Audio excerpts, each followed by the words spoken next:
여러분, 우리가 비판이라고 하는 이야기를 들을 때 여러분들은 성경의 어느 구절이 제일 먼저 떠오릅니까?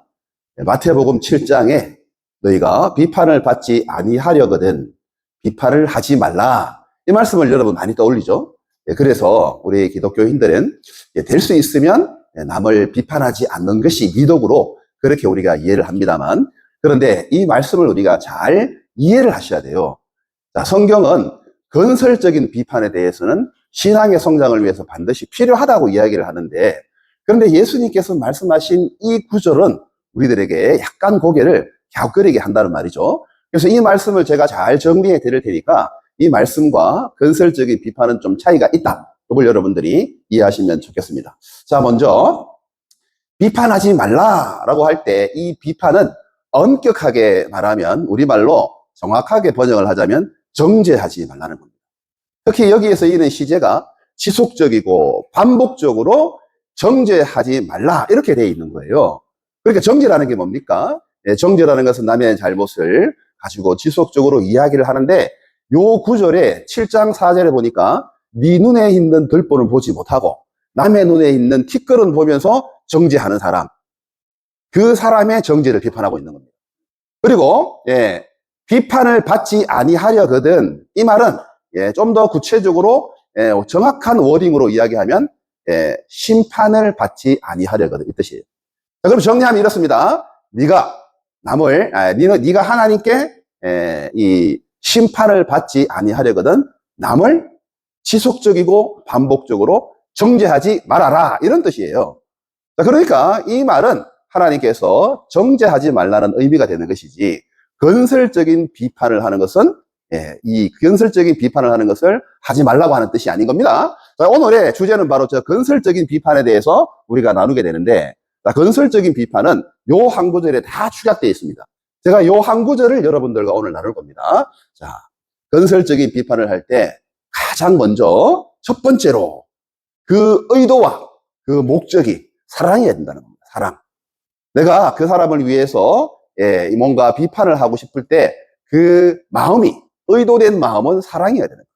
사랑 안에서, 그리고 자, 모든 것을 비판하는 것이 아니라 참된 것이 기준입니다. 여기서 말하는 참된 것은 하나님의 말씀이에요. 우리가 살아가다 보면 하나님의 말씀에 내가 순종할 때도 있고 순종하지 않을 때가 있죠. 그런데 나는 순종한다고 하는데 의도치 않게 불순종하는 경우가 생기고 하나님의 말씀을 어기게 되는 경우가 있어요. 그러나 그 눈에 나는 보이지 않고 제3자가 사랑의 눈으로 봤는데 보이는 경우가 있습니다. 그럴 때 나서라는 거예요. 그럴 때 사랑으로, 그러니까 사랑이 먼저입니다. 사랑 안에서 참된 것을 하여 목적이 뭡니까? 그리스도의 머리까지 자라나는 성장을 위하여 하라는 겁니다. 이 말씀을 오늘 구체적으로 한번 나누어 보겠습니다. 자, 사람은 무언가 비판을 하면 우리의 드는 본성이 방어적이 됩니다. 비판받는 것을 좋아하는 사람은 없어요. 그런데 그 비판을 받게 되면 사람은 그게 대해서 방어적이고 또 핑계를 대면서 싫어합니다. 한 예를 제가 들게요. 자, 지금으로부터 200년 전의 이야기예요. 자, 19세기에 이 오스트리아의 그 비엔나 종합병원 산부인과에서 산모들이 아기를 낳는데, 그때 그 아기를 낳을 때 의사들과 조산사들이 따로 있었는데, 이상하게 조산사들이 받았을 때 이 아기의 생존율이 오히려 그 의사들이 받았을 때보다 훨씬 높은 거예요. 여기에 이 의문을 품은 이그나츠 젬벨바이스라고 하는 사람이 이걸 연구를 한 겁니다. 이거 어떻게 해서 그럴까라고 그 의사들을 자세히 봤더니 자, 그 의사들이 시신을 부검하고 난 다음에 곧바로 산모의 그 출산을 도우러 들어가는 겁니다. 그렇게 해서 들어간 산모의 아기는 거의 다 죽어서 나오는 거예요. 그러다 보니까 이게 그때 당시에 이제 수술의 어떤 그런 배경을 봐야 되는데, 그때 당시에 의사들은 위생에 대한 관념이 지금과는 달랐어요. 지금은 의사들이 우리가 드라마나 같은 데나 보면은 들어갈 때도 손을 씻고 나올 때도 손을 씻고 그러잖아요. 그래서 이제 위생에 철저히 그러는데, 그때는 그런 개념이 없었어요.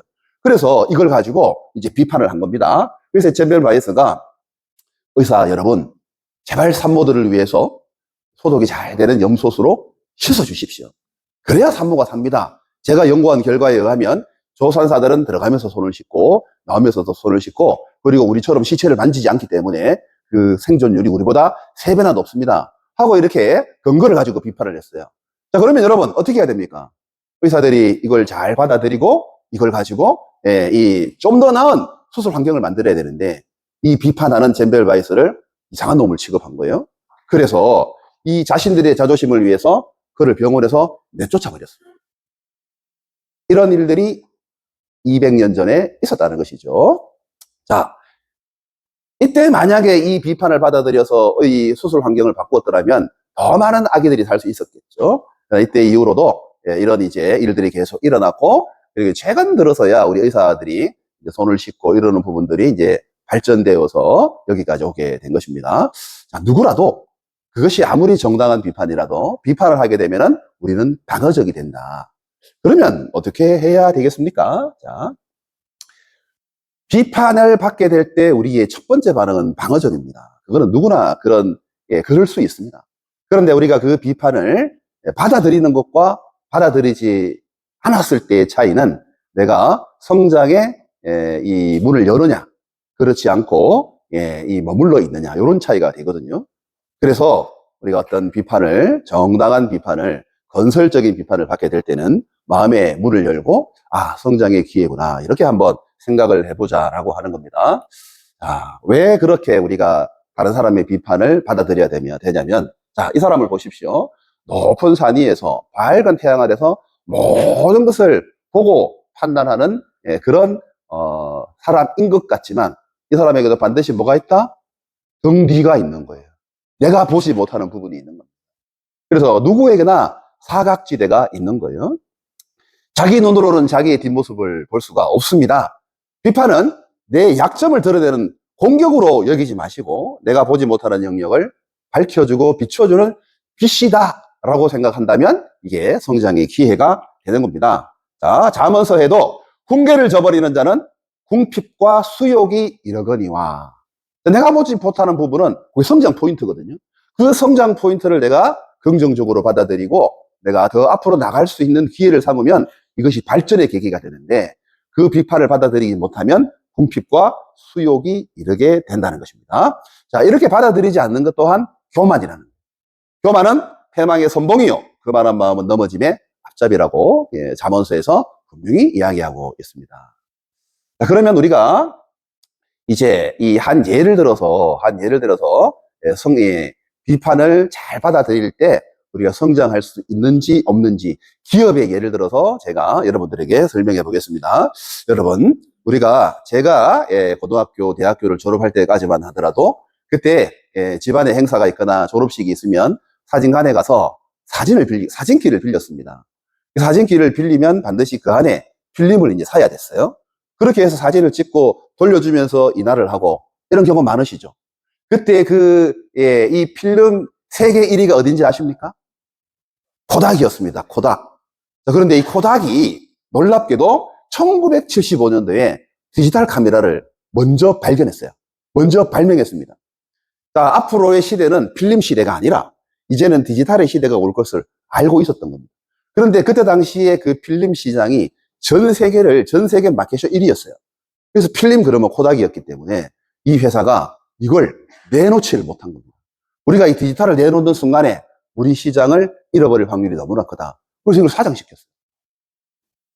그래서 이 경영진이, 이제 이 개발한 직원들이 이 기술이 앞으로 필름 사업을 위협하게 될 겁니다. 그러니까 여기에 대처를 세우고 우리가 좀 더 나은 그런 회사로 도약을 해야 됩니다 라고 했는데, 워낙 이 필름 시장의 마켓쇼가 크니까 이걸 묵살시킨 거예요. 어떻게 됐어요? 2000년대 들어오면서 이 디지털 카메라가 코닥이 아니라 다른 데서 개발이 되고 발전이 되면서 필름 산업을 빠르게 대처한 겁니다. 그러다 보니까 대처를 하지 못했던 이 공룡 같은 코닥은 2012년도에 파산 신고를 통해서 역사의 뒤안길로 사라지고 말았어요. 그런데 만년 2위가 있었어요. 만년 2위. 후지필름 들어보셨죠? 이 후지필름은 이렇게 해도 코닥을 못 이기고 저렇게 해도 코닥을 못 이겼던 거예요. 그런데 똑같은 신호가 들어왔어요. 앞으로 필름은 디지털로 바뀐다. 이때 후지는 이걸 기회로 삼았던 겁니다. 후지필름은, 자, 그렇다면 어차피 없어질 이 필름 시장을 대신해서 우리는 무엇을 해야 될까 하고, 이 비판을 겸손히 받아들였을 때 그게 성장 포인트였던 거예요. 그래서 이 필름 기술을 가지고 뭘 만들었느냐? 화장품, 의료기기, 디스플레이, 기존 서비스 이런 부분들을 발전을 시켜가지고 오늘날에 이르게 된 겁니다. 여러분 인터넷에 들어가서 코닥을 쳐보십시오. 후지를 쳐보십시오. 그러면 후지홀딩스라는 이름으로 다양한 계열사를 거느리고 있는 회사로 성장해 있는 것을 알게 되는 것입니다. 성장을 받아들일 때, 그 비판을 받아들일 때 그것은 성장의 모멘트가 된다라고 하는 점을 여러분들이 이제 같이 공유하시고, 자 그러면 그 비판을 어떻게 받아들여야 되겠느냐? 비판에 대한 세 가지 태도를 오늘 여러분들이 가지고 가셨으면 좋겠어요. 첫 번째, 자, 진실을 말해주는 사람에게 감사하라는 거예요. 누가 나에게 비판을 하거든 그 말을 잘 새겨 들으시고 그 사람에게 감사하는 마음을 가지게 되면 여러분들에게는 성장과 발전이 있게 되는 것입니다. 쉽진 않아요. 자, 워렌 버핏이라고 하는 세계적인 투자자, 이 사람을 통해서 몇십 조가 왔다 갔다, 몇십 조가 아니고 몇백 조가 왔다 갔다 하면서 기업의 성장을 이끌고 있는 이 투자자의 귀재라고 불리기도 하고 황제라고도 불리기도 하는 이 사람. 근데 이 사람이 처음에 투자를 할 때는 놀랍게도 처음부터 투자를 잘했던 사람이 아니에요. 이 사람은 담배 꽁초 투자법이라고, 이게 뭐냐면 아주 산 주식을 산 가격에 사가지고 조금 오르면 팔고, 요즘으로 말하면 단타를 했던 겁니다. 단타. 근데 이제 이 사람과 함께 하던 그 동업자 중에 찰리 멍거라고 하는 사람이 있었어요. 이 사람이 보니까 이 워렌 버핏이 하는 짓이 이게 투자의 정석에 맞지 않는 겁니다. 그래서 그가 이제 이렇게 그 조언을 하는 겁니다.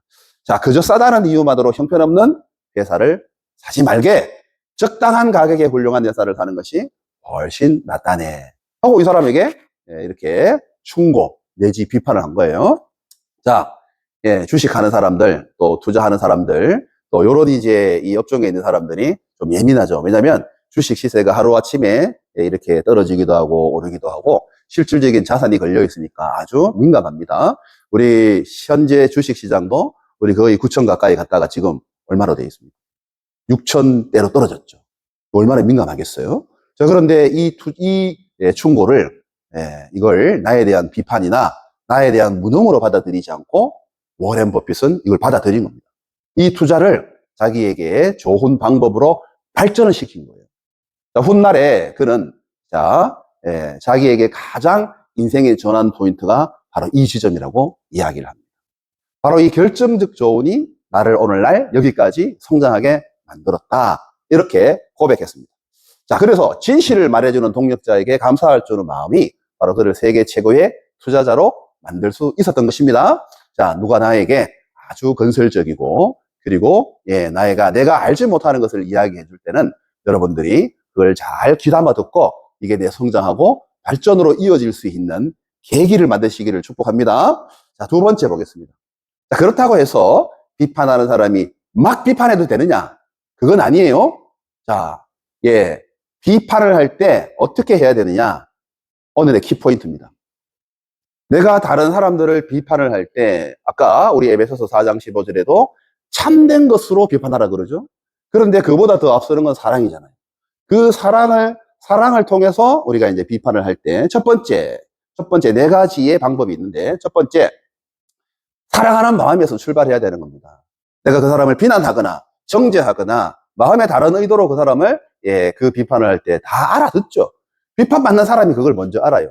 그런데 그런 비판이 아니라 정말 사랑하는 마음으로 그런 비판을 할 때 그 사람의 마음이 문이 열린다는 겁니다. 두 번째, 무례하지 말아야 됩니다. 무례하지 말아야 돼요. 왜? 상대방도 인격이 있잖아요.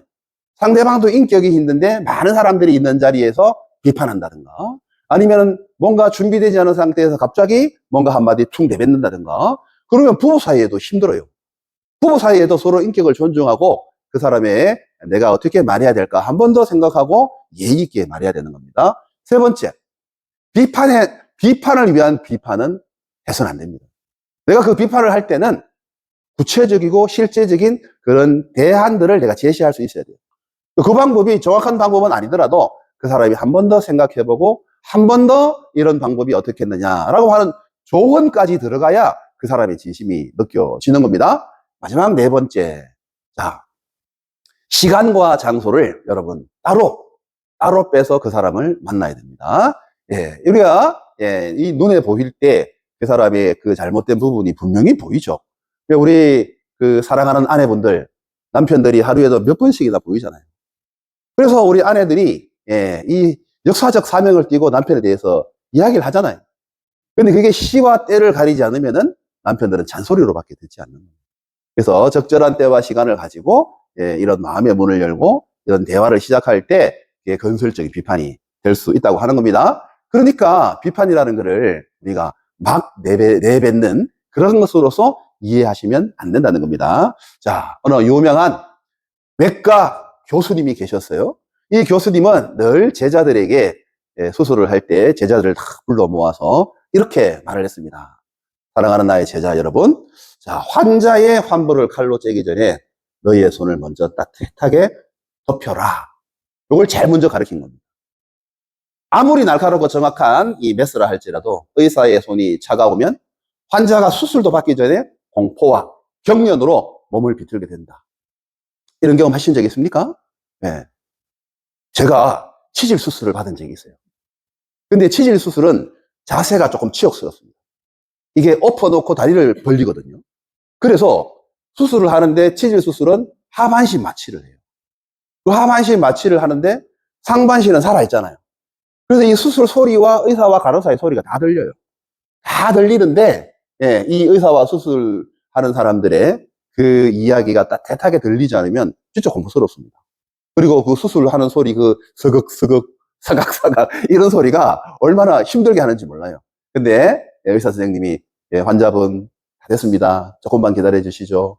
뒤처리만 하면 마무리됩니다. 하고 따뜻한 말로 해주면 마음이 안심이 되는 겁니다. 똑같습니다. 비판이라고 하는 것을 우리가 이 환자와 의사의 관계로 비유하시면 딱 맞습니다. 자, 누군가 아무리 좋은 말로 비판을 한다 할지라도 그 언어가 차가운 칼이 되어서는 안 된다는 겁니다. 자, 상대를 사랑하는 마음 네 가지였죠. 두 번째는 인격적인 존중. 세 번째는 구체적인 대안. 그리고 적절한 장소와 시간이라는 따뜻한 온기로 둘러싸일 때 바로 그 피드백은 사람을 살리는 약이 되겠습니다. 이런 건설적인 비판으로 우리가 함께 그리스도에까지 자라나는 여러분이 되시기를 축복합니다. 자, 세 번째 보겠습니다. 세 번째. 그러면 비판을 할 때도 사랑으로 해야 되지만 비판받는 사람은 어떻게 되느냐? 비판받는 사람도 겸손한 마음이 필요한 거예요. 겸손한 마음으로 그 비판을 들어야 우리가 함께 성장할 수 있는 겁니다. 자, 2014년도에 마이크로소프트의 빌 게이츠가 이제 회사를 그만두고 나서 그 뒤로 뽑혀 CEO로 이제 등장한 인물이 바로 사티아 나델라라고 하는 사람이었어요. 자, 그런데 이 사티아 나델라가 마이크로소프트의 CEO로 올라가 보니까 마이크로소프트는 공룡이 되어 있는 겁니다. 그런데 그 공룡이 되어 있는 이 회사의 조직 문화가 오만하고 관료적이면서 더 이상은 혁신하지 못하는 조직이다라고 하는 비판을 온 사방으로부터 받는 겁니다.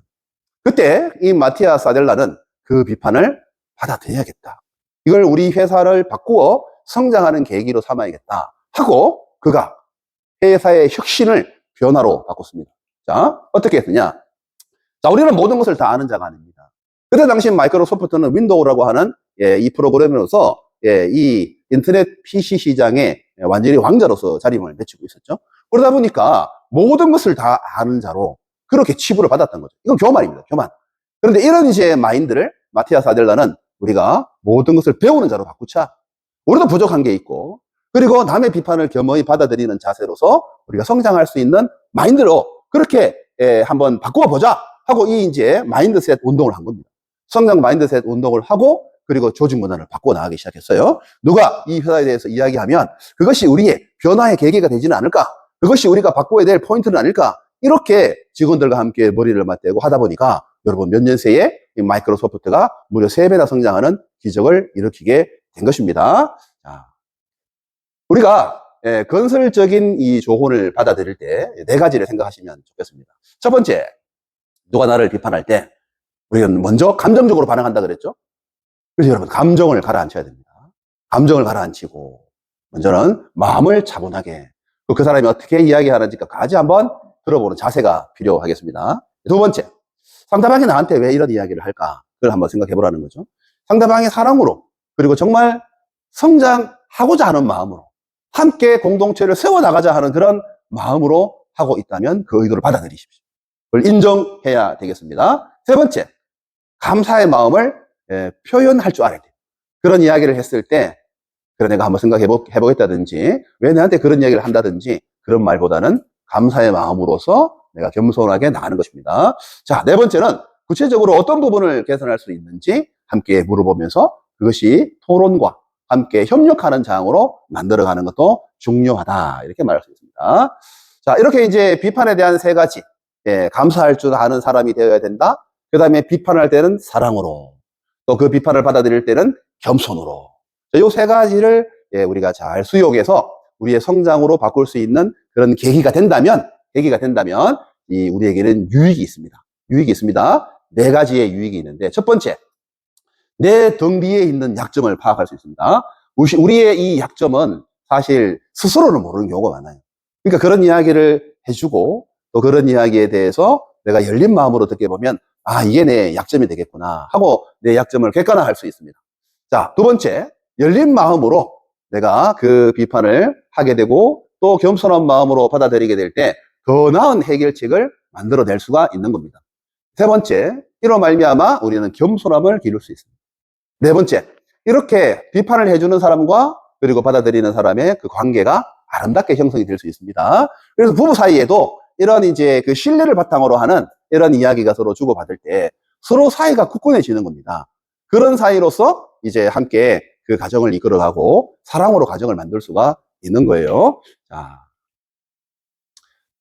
이 유익을 가지고 회사를 성장시킨 이 회사를 제가 소개해 드리겠습니다. 아까는 마이크로소프트의 사를 이야기를 했다면 이번에는 인텔입니다. 인텔. 자, 인텔은 옛날에 우리 컴퓨터 사면 386, 486, 586 할 때 그 컴퓨터 사면 반드시 밑에 문구가 하나 이렇게 있었죠. 인텔입니다. 인텔. 인사이드입니다. 인사이드. 그래서 손전에도 인텔 인사이드. 그래서 인텔은 CPU 회사거든요. 근데 이 CPU 회사가 컴퓨터라고 하는 게 거대한 덩치에서 이제 작은 것으로 축약을 할 때 가장 큰 문제가 뭐였냐면 발열 문제였어요. 발열 문제. 이 CPU가 확 돌아갈 때 이 열이 났을 때 이 열을 어떻게 식히느냐. 이게 가장 큰 문제였어요. 지금도 우리 컴퓨터를 쓰다가 이 발열 문제가 지금도 이게 과도하게 쓰게 되면은 문제가 생겨요. 그래서 지금도 이 발열 문제는 이 컴퓨터를 만드는 회사에게 있어서는 가장 중요한 키포인트입니다. 자, 그런데, 자, 보십시오. 이 인텔이 이렇게 성장을 하면서 1980년대 후반입니다. 근데 조직이 이제 비대해지면서 이 조직 사이에 직급에 따르는 장벽이 생기게 된 거예요. 원래 인텔은요, 건설적 대립 소통 문화가 있는 회사예요. 그래서 직급 간에 어떤 그런 허물어진 이런 이제 그 대화의 문화가 있었는데 조직이 비대해지면서 장벽이 생기기 시작한 겁니다. 자, 어느 날 회사에서 아주 중요한 회의를 하는 그런 회의가 있었는데 앤디 그로버라고 하는 CEO가 참석한 회의였어요. 그런데 많은 사람들이 이 문제를 어떻게 해결해야 될까? 이 발열 문제를 가지고 심각하게 논의하고 있는데 한 젊은 엔지니어가 피자 뒷장을 확 뜯어가지고 그게 구조를 막 그리더니 자, 우리가 이 발열 문제를 해결하려면 이런 식으로 구조를 바꿔야 됩니다. 하고 툭 튀어 들어오는 거예요. 자, 이런 이제 그 직급의 어떤 그런 뛰어넘는 이런 이제 발언을 했을 때 이걸 이제 받아들이느냐, 받아들이지 않느냐. 이게 이제 앤디 그로버라고 하는 CEO가 이걸 받아들인 겁니다. 자, 이걸 받아들이면서 이제 그 인텔의 구조를 바꾸기 시작했어요. 자, 직급장을 떼고 오직 데이터와 논리로만 논쟁한다. 라고 하는 이 건설적 문화를 다시 한번 기억하면서 자, 인텔이 앤디 그로버가 들어보니까 이 발열 문제를 해결하기 위해서는 벌집 모양으로 쌓아가는 펜티엄을 만들어야 된다. 그래서 펜티엄이 나온 거예요. 그래서 펜티엄이 오늘날 우리들에게 익숙한 이름이 된 겁니다. 자, 이런 건설적인 비판을 그때 만약에 네가 뭘 한다고?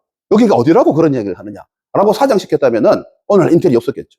그런데 이렇게 이제 이걸 받아들이면서 인텔이 전체 구조를 바꾸게 되면서 그 시장을 석권하게 되는 계기가 된 거죠. 지금은 인텔이 대세가 아닙니다. 지금은 어딥니까? 그렇죠. 젠슨황의 이 CPU를 대신하는 게 젠슨황의 GPU입니다. GPU가 지금은 엄청난 성장을 하잖아요. 그래서 이렇게 발전하는 인텔도 사실 GPU 시장이 그렇게 발전하기라고는 생각을 못했던 거죠. 자, 그래서 기업이라고 하는 것은 순간적인 그 선택, 그 비판의 계기를 내 것으로 받아들이느냐, 이걸 성장의 모멘텀으로 삼느냐, 이게 아주 중요한 것입니다. 자, 정리하겠습니다. 여러분, 우리는 네가 비판받지 아니하려거든 비판하지 말라라고 하는 말 때문에 남에게 비판하는 것을 주저하거나, 그리고 내가 굳이 그 이야기를 해야 돼라고 하는 마음으로 눈 감는 경우가 많습니다. 이건 성경에 하나님 우리에게 주신 말씀의 원래 취지가 아니에요. 그래서 이거를 우리가 이해할 때 원어적으로 보면 네가 하나님께 심판받지 아니하려거든 남을 정죄하지 말아라. 이 정죄라고 하는 시제가 지속적이고 반복적으로. 그러니까 남에게 자꾸 지속적으로 반복적으로 정죄하는 것은 나쁜 버릇이고 하지 말아야 돼요. 이건 하나님께 심판받는 대상이 되는 겁니다. 그러나 함께 성장하고 함께 사랑 안에서 참된 것을 통하여서 예수 그리스도께 살아나게 하기 위하여는 건설적인 비판 문화가 형성되어야 되는 것입니다. 우리 CBMC 중앙지에도 하나님께서 주시는 이 마음에 사랑의 마음을 가지고 우리가 서로에게 바꾸고 변경해야 될 부분이 있다면 서로를 잘 따뜻한 마음으로 비판하고 겸손하게 받아들여서 우리도 성장하는 그런 계기가 되기를, 그런 우리 공동체가 되기를 우리 주님의 이름으로 축복합니다.